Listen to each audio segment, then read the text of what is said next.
Hey, Montel Williams here. Look, I've got some incredible news to share with you. I want to tell you about my brand new book that's coming out that's called The Sailing of the Intrepid. Now, this book is more than just an historical account. It's a tribute to the brave men who served aboard the USS Intrepid and a celebration of their extraordinary legacy. Writing this book was such an incredible story, and I'm really thrilled to be able to share it with you. So don't wait to grab your little piece of history. The book is available right now to order. You can go to montelmedia.com, and you can even get a limited autograph signed copy. Now, thank you so much for your support. I can't wait for you to read this incredible story of the sailing of the Intrepid. I'll see you on the pages.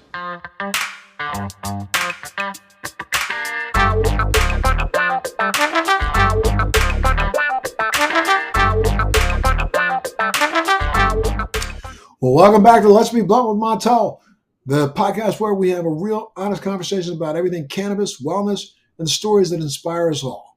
I'm your host, Montel Williams, and today we've got a really, truly special guest joining us. Now, you all know I'm passionate about breaking down the stigma around cannabis and helping people understand the incredible potential of this plant.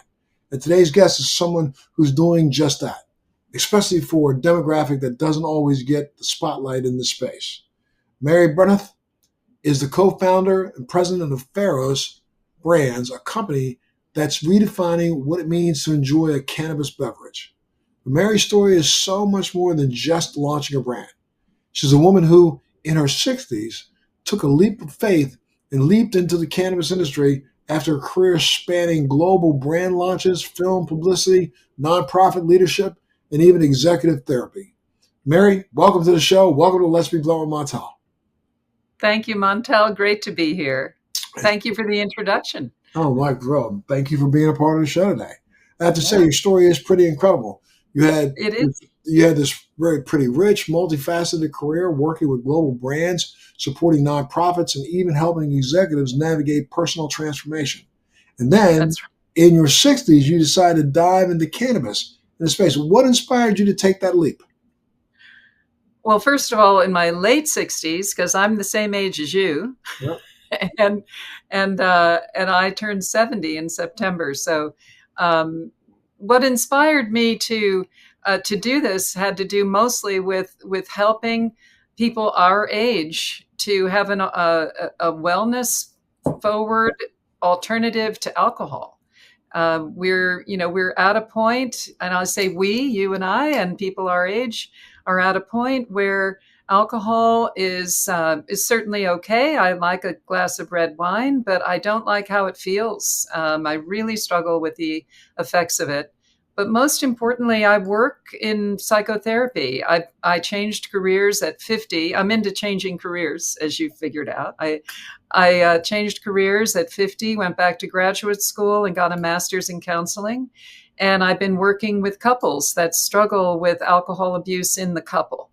And there's no question that a very mild, very gentle potency THC in a beverage that people are accustomed to, drinking beverages, is a way to stay present, stay conscious in relationship with other people in their lives, especially their partners. And so I felt passionate about it. My co-founder, Rhino Stinchfield, and I created this together because we're a couple also. And that's its own interesting story in and of itself. But we wanted this for people to have an alternative and one that tastes incredible. You didn't get to taste it yet, so I found out from your staff, but you will. It's amazing. Yeah.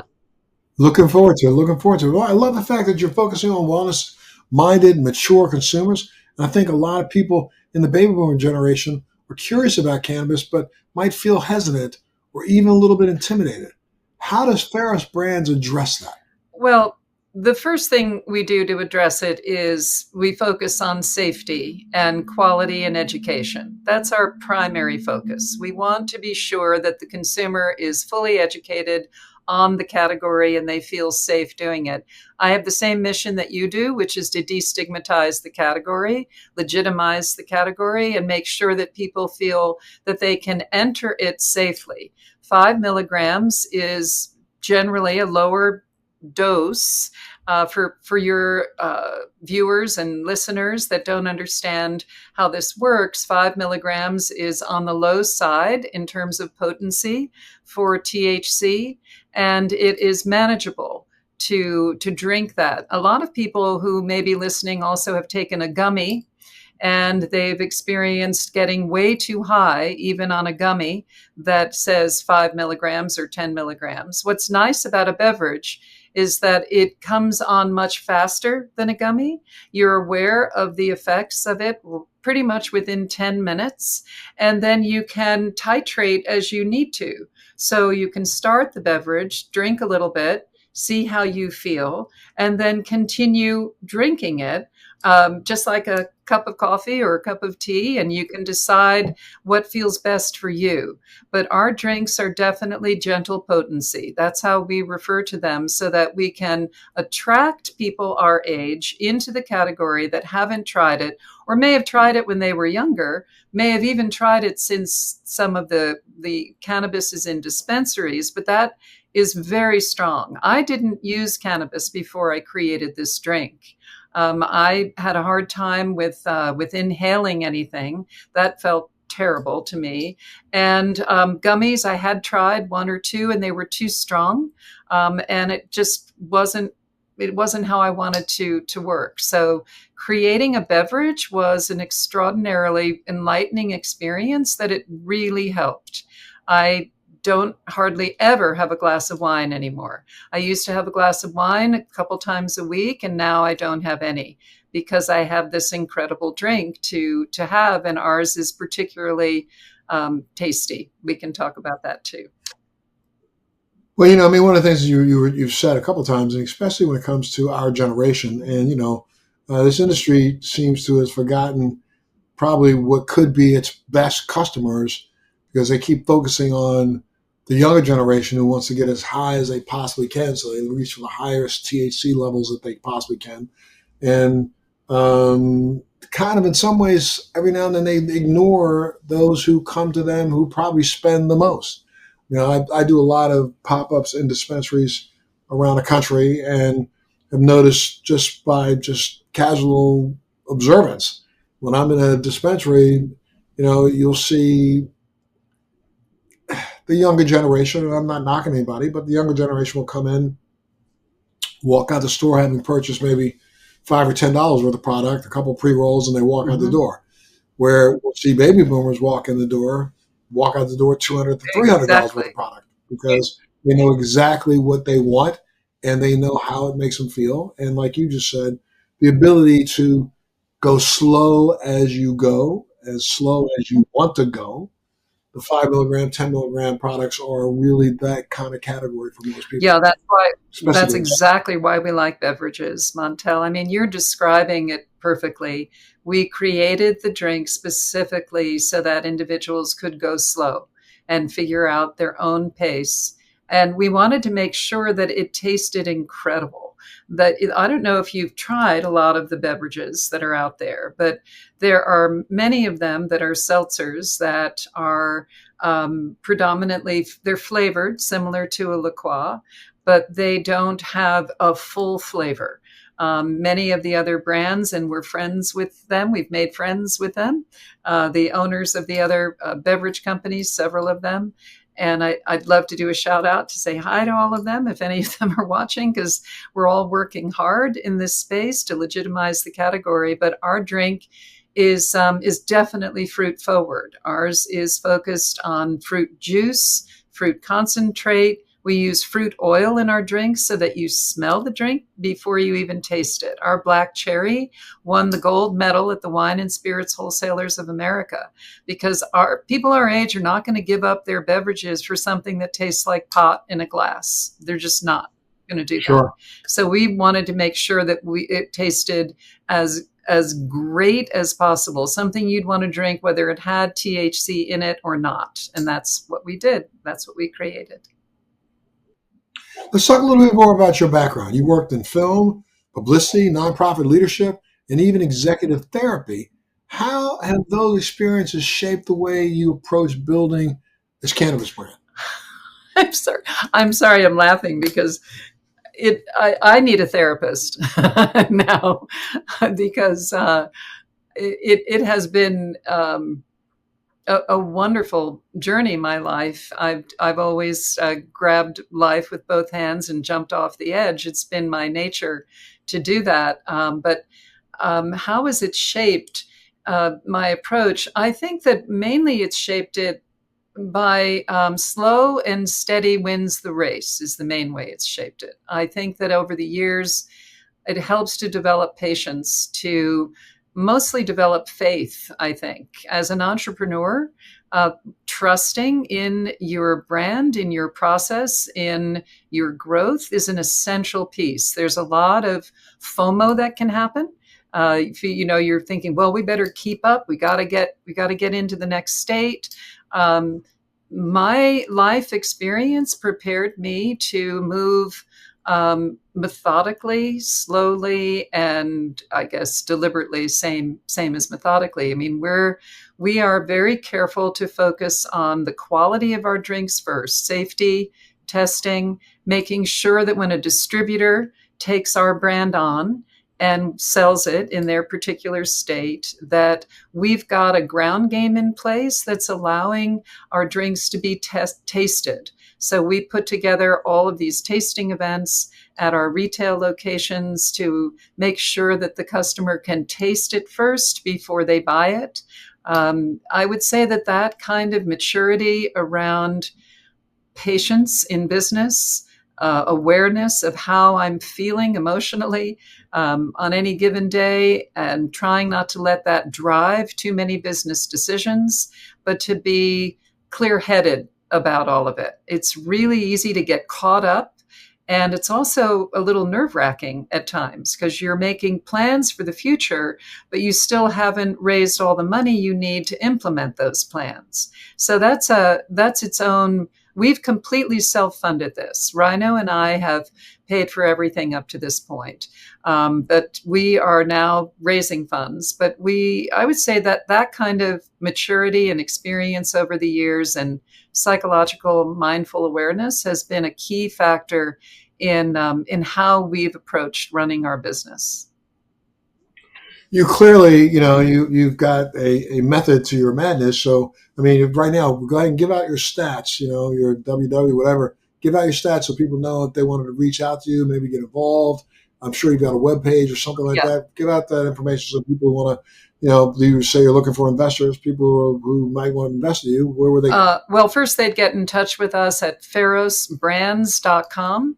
Let me mention what Pharos is about really quickly. So Pharos, Pharos Brands. Pharos is the name of the first lighthouse in Alexandria, Egypt. Alexander the Great built that lighthouse to guide travelers into safe harbor. We felt that was the perfect name for inviting people who are curious about this new category about cannabis to invite them into safe harbor with a company that focuses on safety and quality first, and of course, taste. But we wanted to give that idea of lighting the way to a healthier experience with being high, I suppose. We're trying to stay away from some of the cannabis vernacular, but that is the best way to describe the euphoria and the relaxation that takes place when you have a cannabis drink. It is a much calmer experience than having alcohol. Alcohol creates, at least for me, a fuzziness that I don't get with cannabis. I get more clarity, but at the same time I have clarity, I have relaxation. So I just wanted to name our drink first, why we called it Pharos. But no, anyone can go to pharosbrands.com.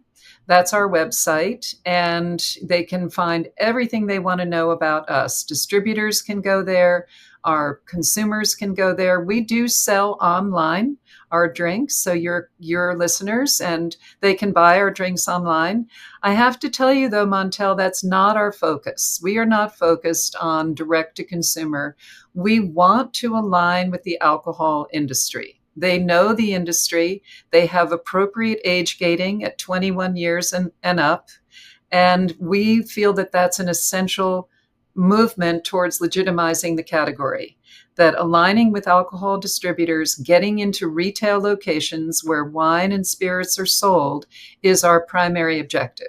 We are not as oriented towards selling online, although we have an excellent online platform and anyone can buy our drinks online. They are more expensive online than they are in a retail store. But that's how you get to us. And then as far as investors go, the same way.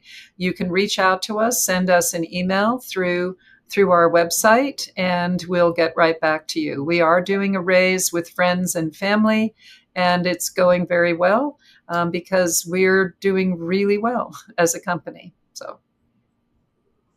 Well, what's it been like launching a cannabis brand later in life? I mean, there's got to be some challenges, some surprises along the way that you weren't really prepared for.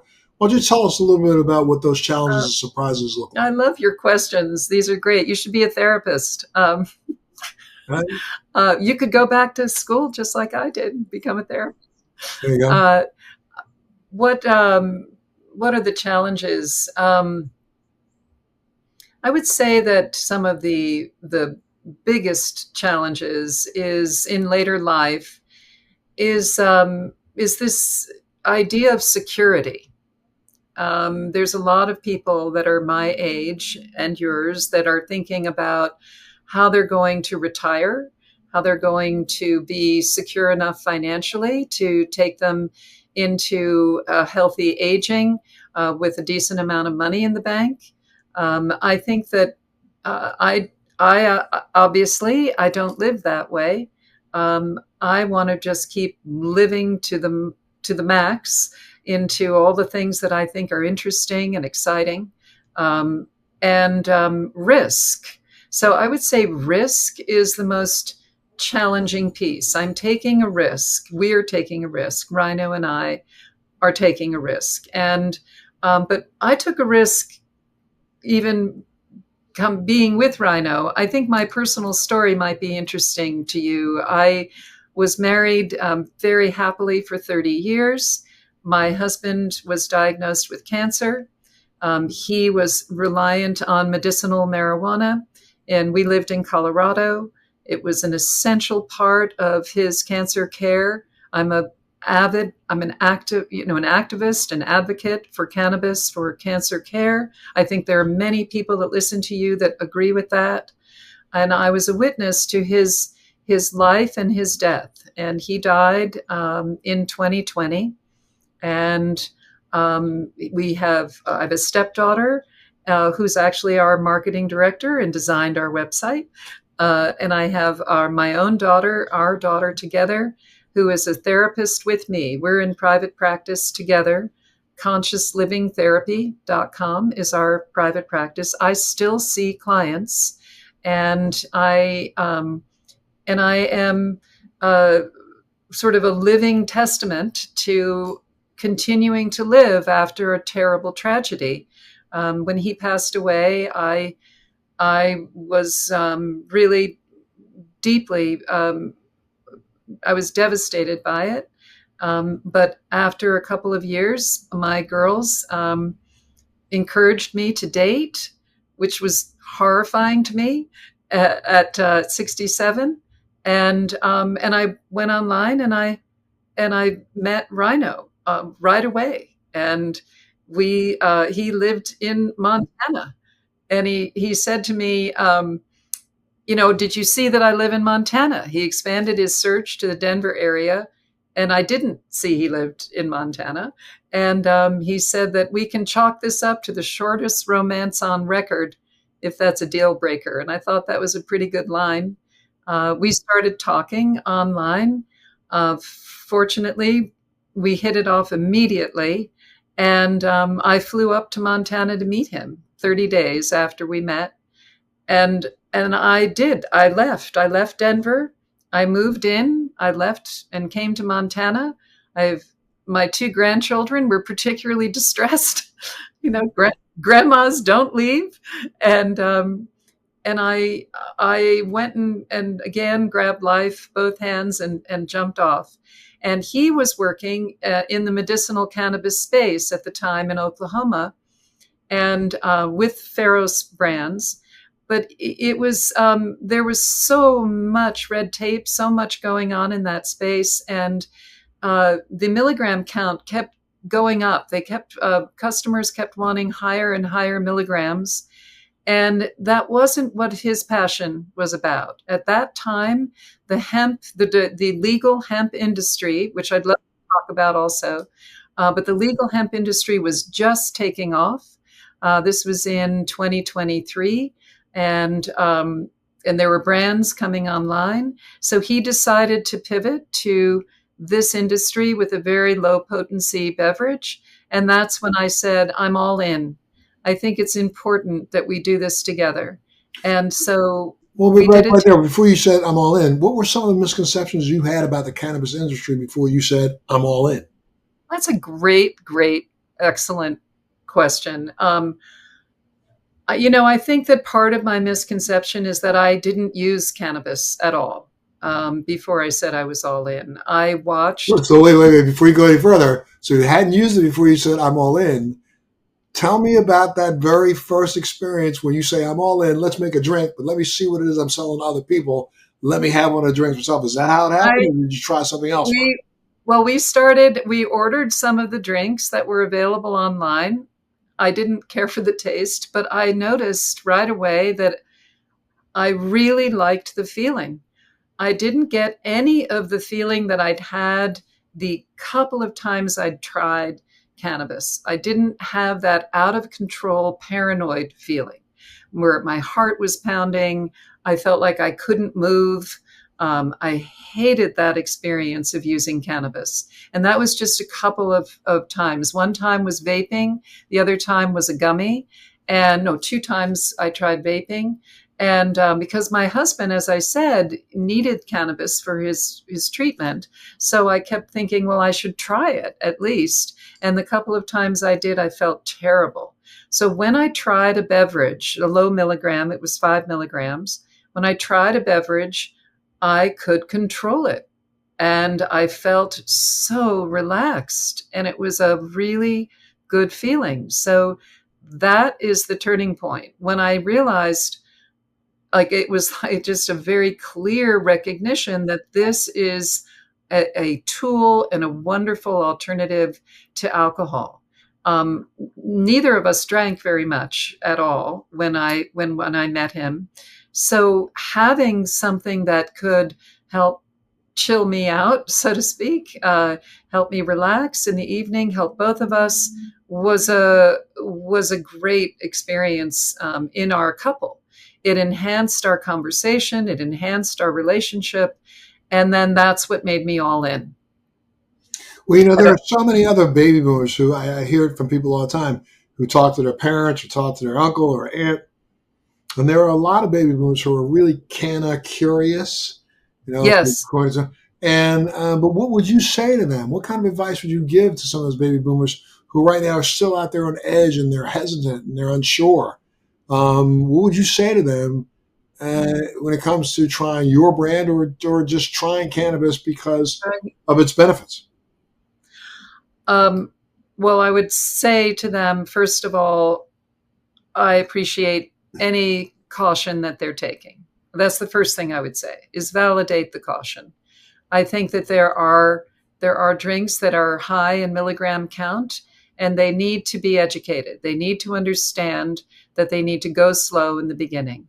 And that's why we did 5 milligrams. And there are many other brands that have 5 milligrams that are very good brands. Of course, I love the taste of ours, and so do many of the other owners of the other brands, but there are excellent drinks there. The main thing I would say is trust yourself. Try it, go slow, see how it feels.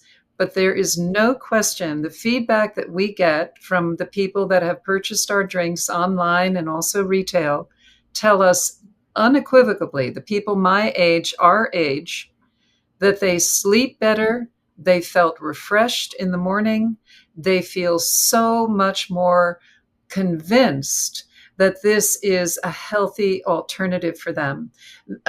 We don't want to say no to alcohol entirely, but it offers a way to moderate that experience. We also have several cocktail ideas that are using our beverages on our website so that you don't lose the ritual.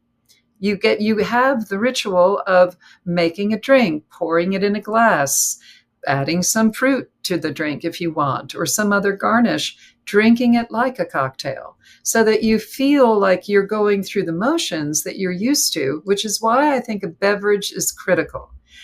I mean, a lot of people don't want to try vaping or smoking. People our age often develop maybe some forms of asthma and and coughing. Mm-hmm. And sorry, I've just had to.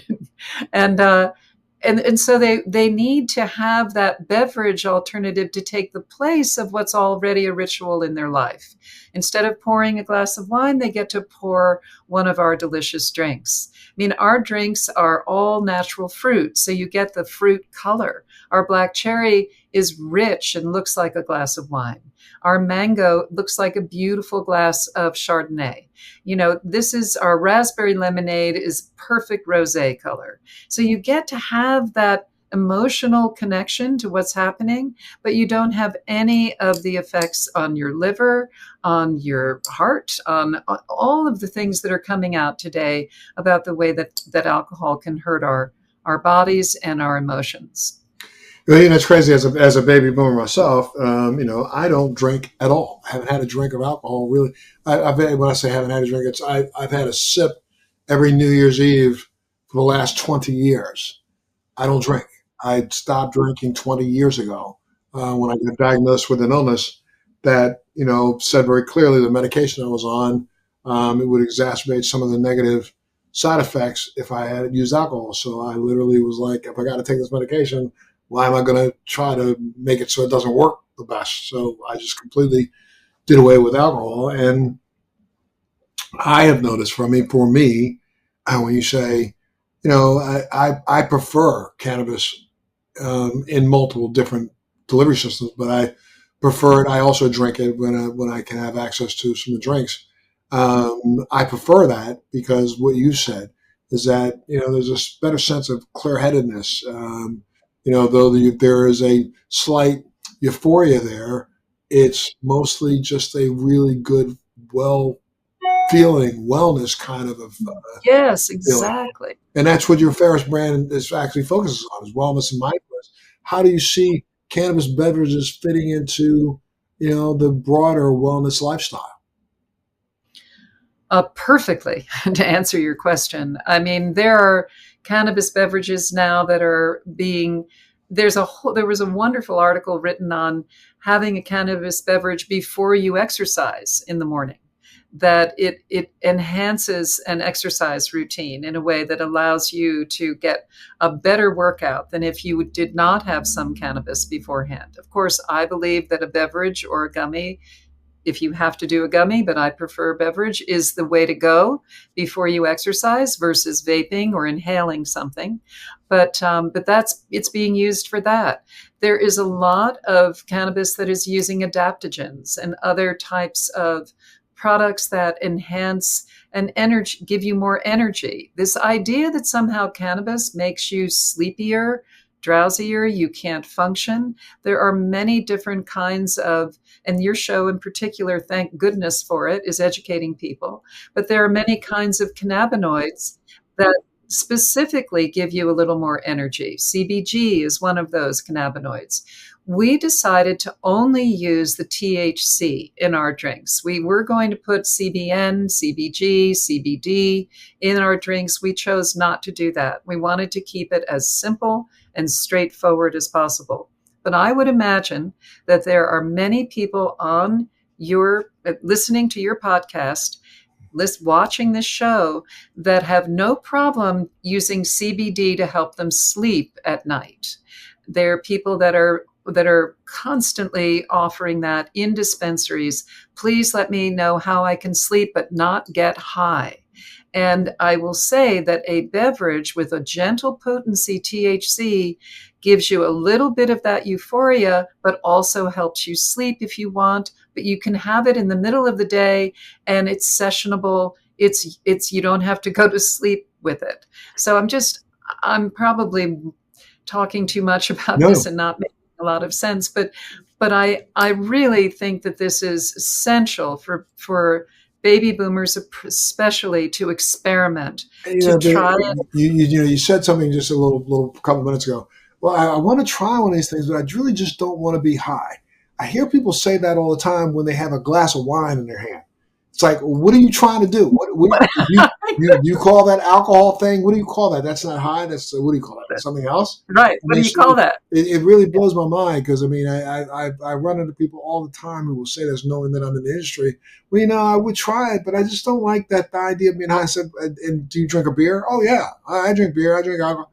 Oh, okay. Well, what is the difference? Well, because the euphoria feels different, and that's what you're complaining about, possibly. But there are so many different variants of cannabinoid euphoria that you could find one that would be better suited to you than drinking that brown liquor. Exactly. So many different kinds. And that's actually why, Montel, that we just put THC. We wanted to make it as uncomplicated as possible so that they wouldn't, that's overwhelming in and of itself. To pick up a can of beverage and see CBD, CBN, CBG, all the different cannabinoids, and then you add to that, lion's mane mushroom, you add to that ashwagandha, you add to that turkey tail mushroom, all of these mushrooms that offer adaptogenic experiences, that is overwhelming to people. That's why with Pharos Brands, it is simple, it's straightforward, and it's safe. And you get to try a little bit and you'll love the taste. That's what we're going after, keeping it simple and easy for people our age to experiment and take their first step into trying a cannabis beverage. Are you trying specifically to market more for baby boomers, or are you just marketing for the general? I'm sorry? No, yes. We are marketing for baby boomers. We don't, I mean, there's a great brand. I don't know the taste of it. I mean, taste is critical, I think, to baby boomers. But there's a great brand that's marketing to baby boomers called Dad Grass. I'm happy to give them a plug. Really nice owner, great guy. So that's available. There's, I think, another brand and whose name is escaping me, but there are hardly any brands in this space, and there are hundreds now, that are marketing specifically to baby boomers. We wanted to be sure that we reached people our age. And so I've just done a video of me talking directly to the camera, that when you click on a QR code on our can, it'll take you right to our link tree that has a video of me explaining what we do, what our drink is about, all the testing that we go through. And plenty of other brands do testing too. We're not unique in that. But I want to say one thing. Our industry is not yet regulated. And it is essential that the owners of the brands that are coming on the market are self-regulating. And many of us are. But many in the hemp space are not. But go right ahead. They are not. They are not. But I will say this, and I want to really emphasize this. We are members of the Hemp Beverage Alliance. The HBA, the Hemp Beverage Alliance, has hundreds of members now. When we started with them 2 years ago, we were one of the first members in the HBA. I think we were one of the first 50. Now there are, when we talk every 2 weeks, we're all on the call. There are over 250 brand owners on the call every 2 weeks now. It is essential that we are all working together to elevate the category. Our belief is that the rising tide lifts all boats. We are not yet competitors. We are in this together to educate consumers, to make sure that they feel cared for, safe, respected in terms of what they're putting in their bodies. We think it's essential that all brand owners operate that way. And if you're a member of the HBA, that is the message you get. So there are many good brands, albeit they don't taste as good as ours. Mm-hmm. But there are great companies, great brand owners, and we're proud. At 70 years old, we are proud to be associated with all of these entrepreneurs. I would say that the majority are in their 30s. the majority are also men. There's not many women in the field, and I'm the majority owner of our business. But there are some great women in the field as well. There's one brand in particular that's doing extremely well. It's called Happy, HAPPI. Lisa Hurwitz is the CEO, and she's a dear, wonderful woman.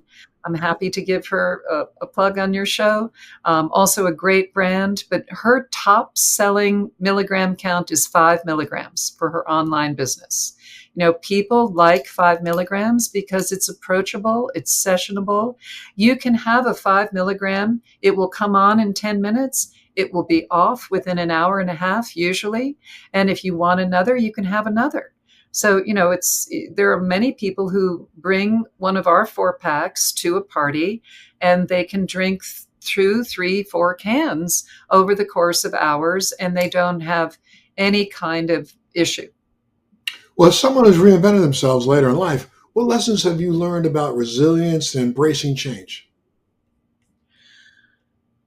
You're really good at this. Right. These are good questions. Thank you.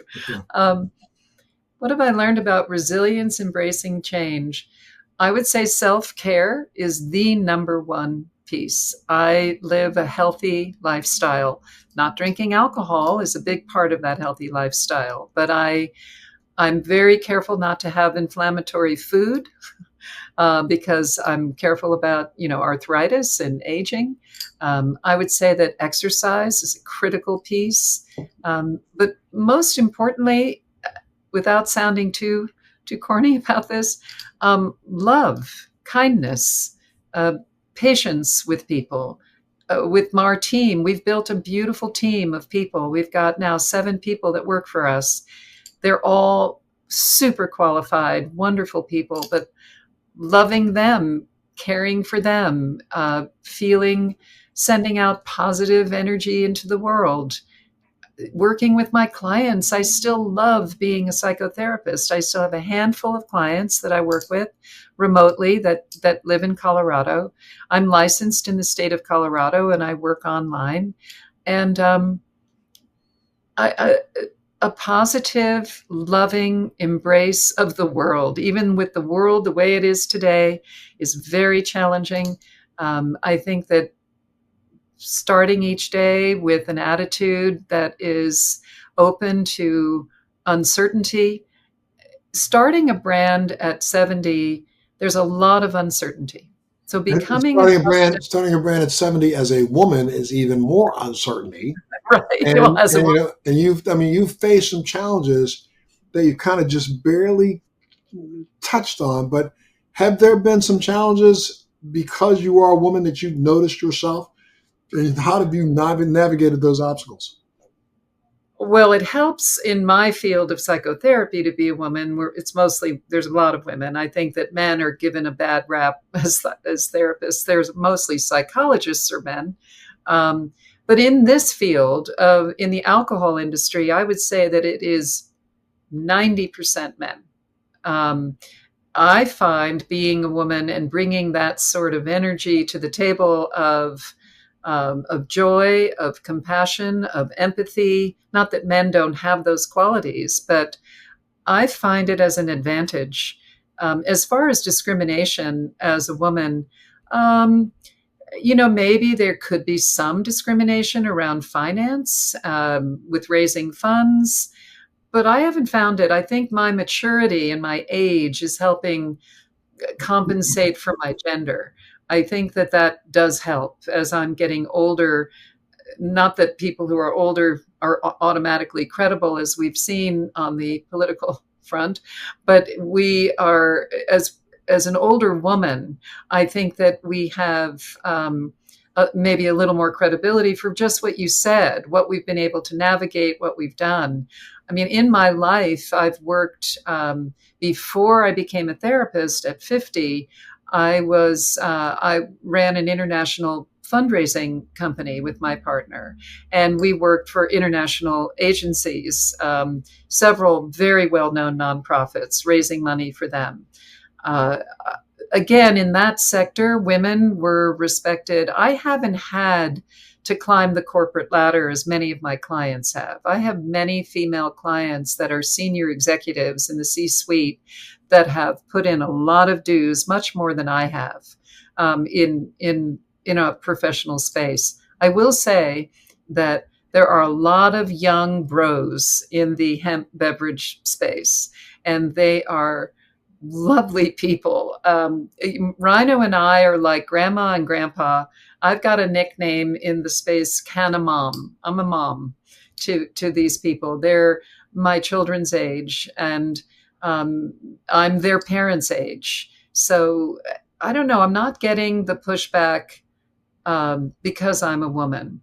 I think that I do see, though, that women in the space that I'm in now, we really gravitate towards one another. I just came from a conference called Benzinga that I attended in Chicago, and all of the women in the cannabis space many of them got together for a very large dinner, and they were most of them entrepreneurs. There was a feeling of camaraderie there that we didn't experience with all the guys in the field. There was no question that being with each other was uplifting, it was supportive, it was meaningful. Is that one of those moments that you would say would be one of the most rewarding moments that you've experienced since launching the Pharos Brands? I mean, is there other particular stories that, or a pure story from, let's say, a customer feedback or something like that struck you? Yeah, I'm glad you're asking that. A rewarding moment. Yes, that was definitely a rewarding moment. Especially being with women in cannabis. These are women that have been pioneers in the dispensary world, in the regulated world. There are very few in the unregulated hemp-derived beverage world. But they have put in the dues, years and years of effort to legitimize the category, destigmatize the category. I felt honored to be with them. That was definitely a special moment for me and a humbling moment. What my couple years in the space don't compare to their 15 years in the space working to grow their companies, to grow their products. As far as other rewarding, I would say that some of the most rewarding for Rhino and I are the friendships we've made. When you're all in this together, it's that camaraderie of being in a challenging business, a new category that is getting regularly slammed with political maneuverings and people trying to shut us down, even though it is such a valuable tool to introduce cannabis into the mainstream.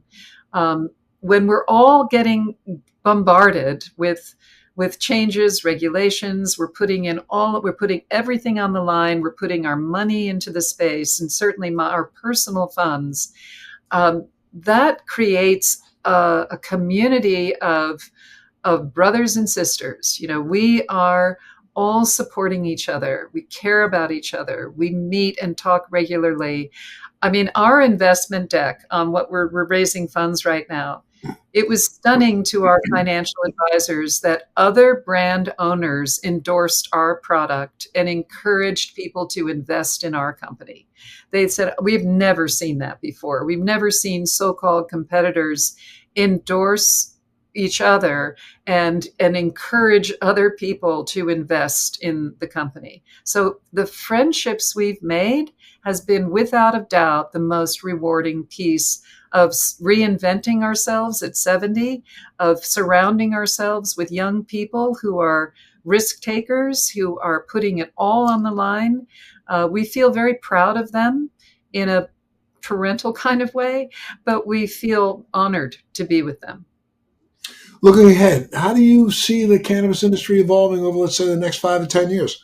And what role do you hope Pharos Brands will be playing in the future of cannabis?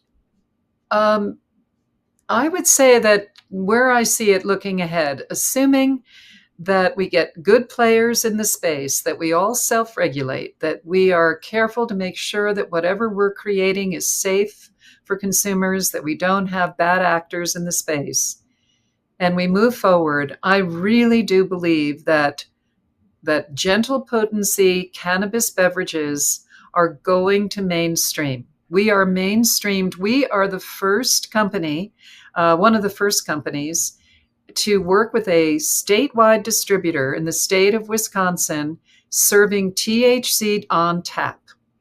Our drinks are going on tap starting next week in the state of Wisconsin. And we're getting a lot of PR for that. I definitely see there's no reason why someone shouldn't be able to get a THC beverage on tap next to a friend of theirs who's getting a beer, to have that as an option. There is so much challenge with being sober in today's environment. I work with a lot of clients who are struggling with alcohol abuse, and their sobriety journey often leads to a lack of socialization. They're not able to hang out with their friends. They're not able to feel comfortable going to parties, being with individuals who are drinking. And you yourself stopped 20 years ago. That is a challenge for people to introduce a low potency, gentle potency cannabis drink in the mainstream is where I see the future of this category completely. I think we are right on the precipice of that. We're sitting right on the precipice of that, but at the exact same time, we have a lot of states right now going back and trying to review their state hemp laws. Yes. And they're trying to put forward changes to the Farm Bill. And a lot of them, because there's a lot of bad actors in this business also, especially exactly. when it comes to, the hemp-related products. I don't believe there should be, 5 milligram hemp-related, pre-rolls in gas stations. I just don't believe that. I don't either. That's why we're aligning with the alcohol industry. The Wine and Spirits Wholesalers of America are fully aligned with introducing a low potency, gentle potency hemp-derived beverage. They are fully aligned with that. And that is what we're going for in the federal category as well. States. We support states that are trying to regulate. We do not believe that that high potency drinks should be available in a convenience store where they don't have proper age gating, where ID is not necessarily required. We are advocates of a 21 plus age, and we are advocates for gentle potency. There's a lot of talk about creating a 10 milligram cap to go mainstream. So nothing more than 10 milligrams would be available in liquor stores and other retail locations. But we feel that wherever there is a White Claw available, wherever there is an IPA available, there should be an option of a gentle potency THC drink. And we know that there are many states that believe in that. Not to mention the economics of this. This is a huge economic boon for an industry that's losing alcohol sales all the time. I mean, you've seen the statistics. The younger people are choosing cannabis over alcohol. We know for a fact that I think it was last year that cannabis eclipsed the alcohol industry in sales last year. Yes. I think the numbers are somewhere around $35 to $40 billion worth of cannabis being sold across the country. And now imagine this, Montel. That is without the baby boomers. The baby boomers are $2.6 trillion alcohol consumers, right? Yep. Our alcohol distributors want to embrace a cannabis drink because it's going to increase their market share if they have cannabis drinks. When they're out in the market selling to bars, restaurants, and liquor stores and retail outlets, they're always asked, do they have cannabis drinks? And so it's happening. It really is happening. But yes, you're right. There are some states that are trying to shut it down, and banning the product creates an illicit market. It'll go back to, we sold about 30 billion plus dollars worth of legal cannabis, I believe, last year. And, multiply that by 3, that's how much was sold in the black market. That's right. Exactly. And that's precisely what I am advocating for. I think that, as a mental health provider, as a 70-year-old woman, I have a message. And my message is that this is a wellness-forward alternative for individuals, especially people that struggle with alcohol abuse. This is a wonderful way to find some measure of relaxation without turning to alcohol. And like you, Montel, Rhino Stinchfield, my partner, stopped drinking 20 plus years ago for health reasons. And so finding this alternative for him has been a great relief as well. And we do use sugar in our product. We don't use any chemicals because sugar, and we use a little bit. And we have only 60 calories in a can. So we've tried to be somewhat health conscious around that. Many of the drinks are 0 calories, 0 sugar, but they're sweetened with an artificial sweetener. And I think a lot of people our age don't like the aftertaste, don't want to have that experience. So we made sure our drink had no preservatives, no aftertaste, a little bit of organic sugar, and just a ton of fruit, real fruit juice. And sure. And before we run out of time, I just want to ask you, what's next for the Pharos Brands? I mean, what's your vision for the future of your cannabis drinks? Well, we have succumbed, so to speak. We are making a 10 milligram drink that will be coming out in September. Our distributors are very happy to hear that. One of the things that your listeners and viewers might need to know is that when you have a regular glass of an infused beverage of THC, you can start building tolerance. And so our customers have made it very clear to us that they love our drinks. They taste so good that they would like it if we would make a 10 milligram drink. And we said we would. So we're going to be introducing that. Our flavors are super traditional. Our black cherry is some of the best black cherry there is. A lot of people compare it to Cherries Garcia, the Ben and Jerry's. And then our mango, our raspberry lemonade, our blood orange lime, very traditional flavors. We're not putting in pine needles, and sorry to sound like an old lady, but we're not putting in a lot of other things. We're just keeping it simple. So we're not changing that, Montel. We're keeping that. And again, if people want to order online, where would they go? They go to pharosbrands.com, and that's Pharos, PHAROS, brands, BRANDS.com. And they can get our drinks right on the website. Same thing with distributors, and same thing with people who'd like to be on the ground floor of a growing company. We welcome inquiries. Super. Mary, I can't say thank you enough for being a participant in today's show and to keep us posted on how your 10 milligram ones go. I happen to be in the marketplace. I mean, in the zeitgeist of cannabis sales myself. And I kind of, for me, I prefer a 10 milligram anything. So I'm getting there. Yeah. Hey, Montel, may I say this? May I say, sure. Thank you so much for this. You're doing this later in life also. You're pioneering in a field that does need to be destigmatized, that needs to be legitimized. I really appreciate your efforts. I have to be honest, I hadn't been following you, been too busy running our business. And I've been really looking into you since we started. Happy July birthday, by the way. Thank you. And I want to just say thank you so much for this and being a standard bearer for this industry. I greatly appreciate it. I really appreciate that from you too. And then to all of our listeners, I'm sure that they appreciated the fact that you spent the time with us this afternoon. So you stay well. I wish you good luck. I hope your 10 milligram beverages take off and just go right through the roof. I do too. And for all of you who've been tuning in, make sure you tune in to the next episode of Let's Be Blunt with Montel. Thanks for joining me on Let's Be Blunt with Montel. Please make sure you're subscribed and hit the bell to be notified when new episodes post each week. We'd love to hear your feedback also, so please send us your comments.